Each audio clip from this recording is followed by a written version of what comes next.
Hey y'all, and welcome back to the party. It's your girl, BrittReacts, and today we are reacting to Eminem Stan featuring Dido. Is that how you say her name? Dido? Dido? Let's see what they have to say.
Okay, 57 seconds in, and this already feels super sinister, super dark. We know Eminem to be a huge artist, not just through his artistry through rap or song, but in how he creates visuals. So I'm really excited about this. I have never seen this video before, and the fact that it's 8 minutes long lets me know it is about to be really good. The one note I have here is this kid just poured alcohol all over his head and then lifted his face up, and the alcohol was dripping down his face, and he didn't flinch. So he's crazy. He's out the gate. We know this Stanley kid is nuts. Let's carry on.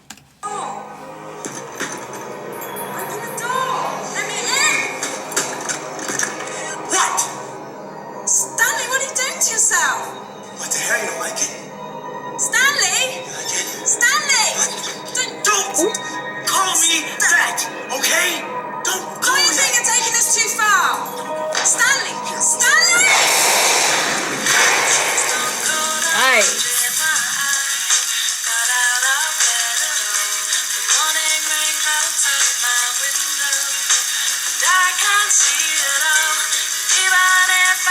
Oh, she's the singer. She's Dido. Is it Dido? I don't know, y'all.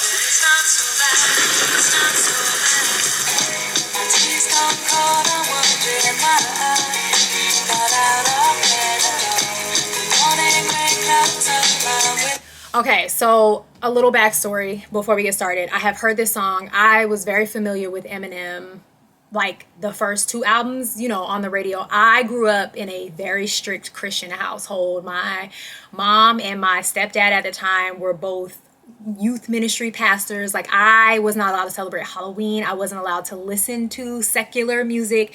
So anytime I was able to listen to music, I wasn't with my mom or my stepdad. I was somewhere else or, alone. So I'm familiar with a lot of radio songs and things like that, but the edited versions, and never seen the music videos. I want to be super clear. If I was watching MTV or something like that, then I was in New Jersey at my dad's house. I was not supposed to be watching things. So I can be very familiar with a lot of songs, and especially the radio edits, but never seen the music videos. So this for me is about to be kind of mind-blowing, because for all of these years I've only ever heard the radio version of this song, number one, and never seen the visual. And I am already so just impressed by the story that they are drawing out. It's crazy. I can't see it all.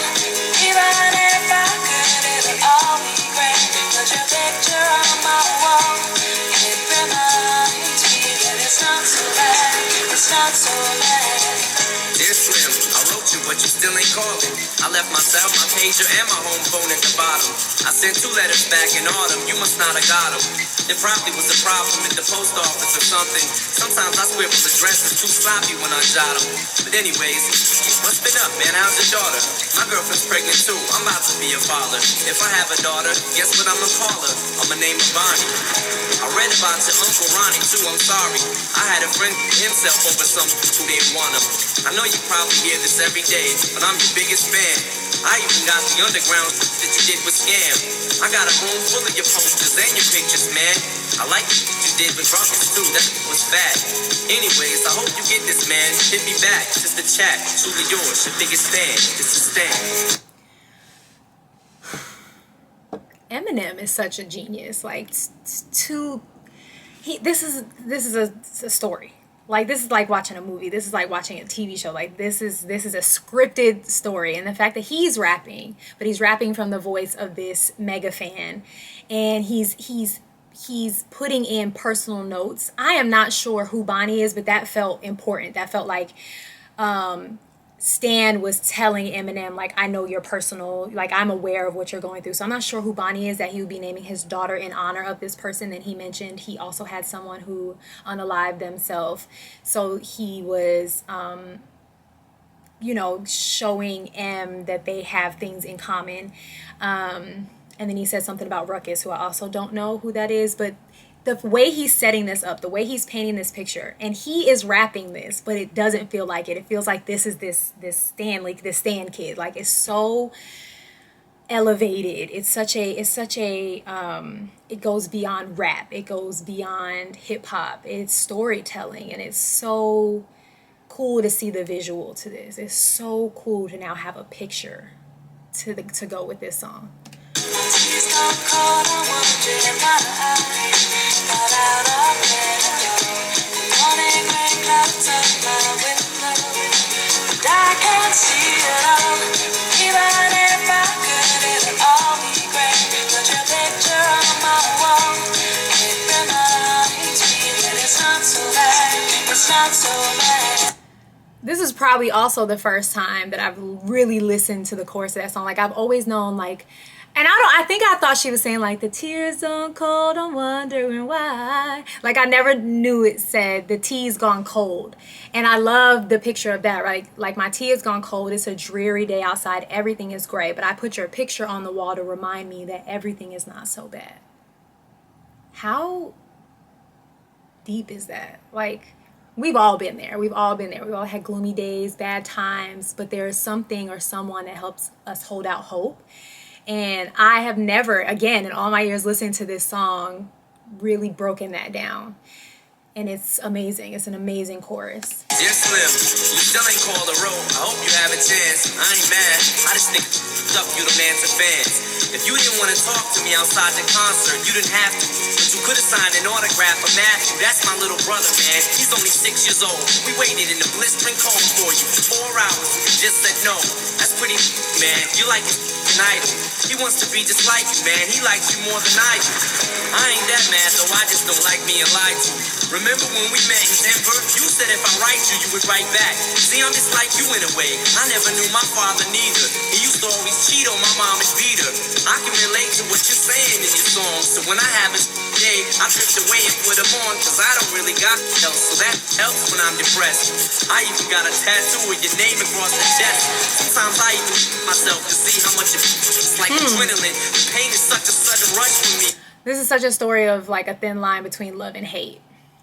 That very thin line of loving someone in an admiration type of way and loving someone so much that you, like, hate them. It's scary how love can be like a double-edged sword sometimes if it's not cared for and handled properly in the right hands or with the right person. Like, this is so real. Like, he's such a mega fan that he's, like, working himself up in his perception of what's going on. Like, his perception is that he's being, like, dubbed by his favorite artist when, you know, that's not the reality. The reality here is kind of skewed, but he's so fixated on his world, and it's so dark outside. Remember, he can't focus on anything good. His only good thing is Eminem, and Eminem's not paying him any attention. Eminem is that one thing on the wall when everything else is gray, and that one thing is not giving him what he wants. He's losing his mind.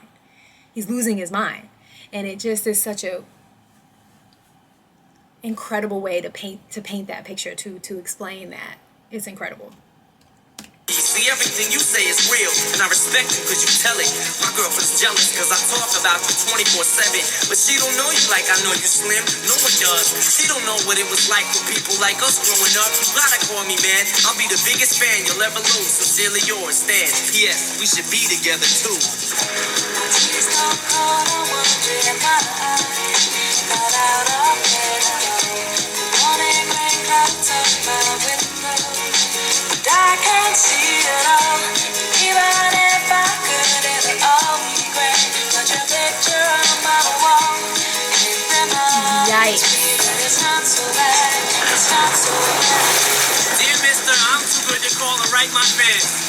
This will be the last package I ever send your ass. Been 6 months, still no word. I don't deserve it. I know you got my last 2 letters. I wrote the addresses on them perfect. So this is my cassette I'm sending you. I hope you hear it. I'm in the car right now. I have to keep reminding myself this is Eminem and this is not this kid rapping. I have to like keep reminding myself this is how good this is. This is how well done this is. Like, I'm like, that's not him, that's not him, that's not him. Doing 90 on the freeway. Hey Slim, I just hit the jam in the drive. You know the song by Phil Collins in the air of the night about that guy who could have saved that other guy from drowning but didn't? Then Phil saw it all, then at a show he found him. That's kind of how this is. You could have rescued me from drowning. Now it's too late. I'm on 1,000. Now I'm drowsy. And all I wanted was a lousy letter of recall. I hope you know I ripped all of your pictures off the wall. I love you, Slim. We could have been together. Think about it. You ruined it now. I hope you can't sleep and you dream about it. And when you dream, I hope you can't sleep and you scream about it. I hope your conscience eats at you when you can't breathe without me. See, Slim? I'm trying to talk. Hey, Slim, that's my girlfriend. But I didn't throw. I just, see, I ain't like you. Because if she's suffer more. Did this kid win an Emmy? Did he win an Emmy? Did he win some type of award for this performance? Because it is top tier. This performance is scary. I'm scared. Like, this is scary to think that this actually happens. There are people who have this obsessive type of love and yearning for people and things. It's terrifying to think about. He should have won something for this performance because the portrayal of this character is bone-chillingly believable, honest. Also, I just reacted to Phil Collins' In the Air Tonight. I had never heard it or seen it before, and I had commented that I wasn't 100% sure what the song was about. I knew, you know, there was some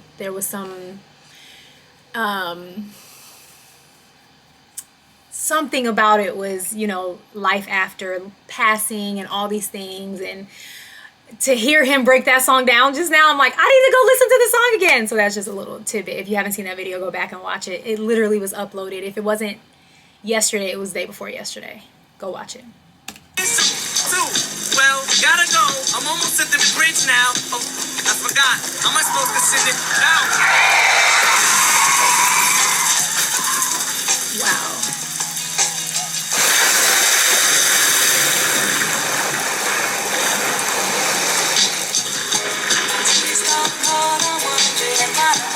Look at baby Eminem with like the bleach blonde hair, like with bleach.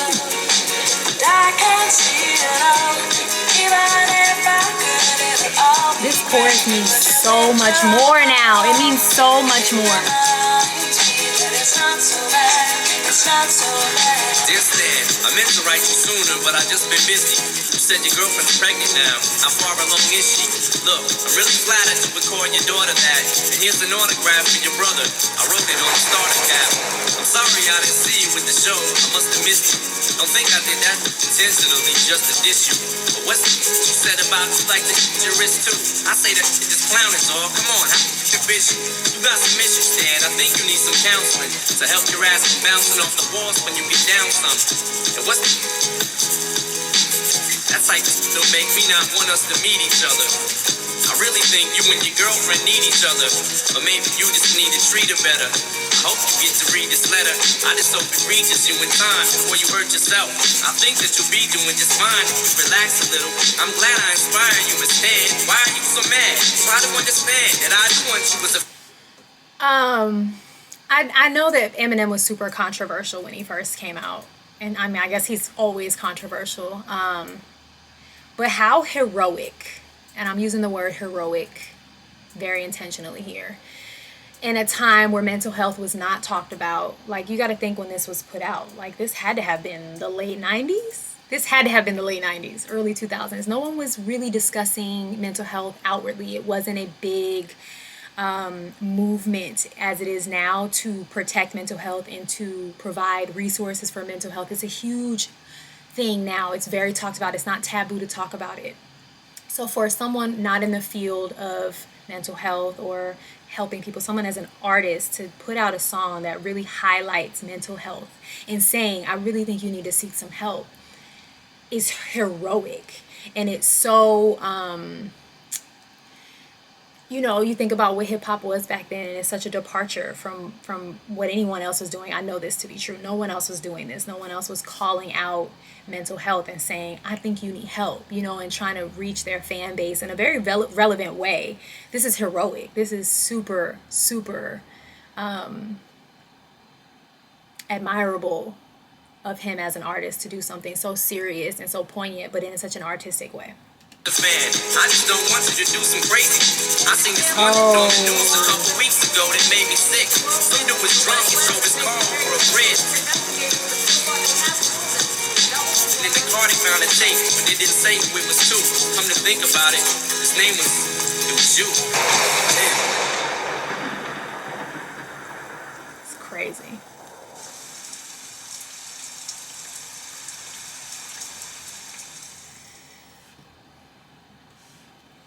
Crazy. And it's like, now will the cycle continue with his brother? Nothing about this video, nothing about this song was not thought through really deeply, really intentionally. And that is artistry. That is what an artist, that is what a music artist, any kind of artist is or should be, is a very thoughtful human that is thinking about what they're putting into the world. Yeah, that was phenomenal. That was thought-provoking, I hope. And I'm sure it's still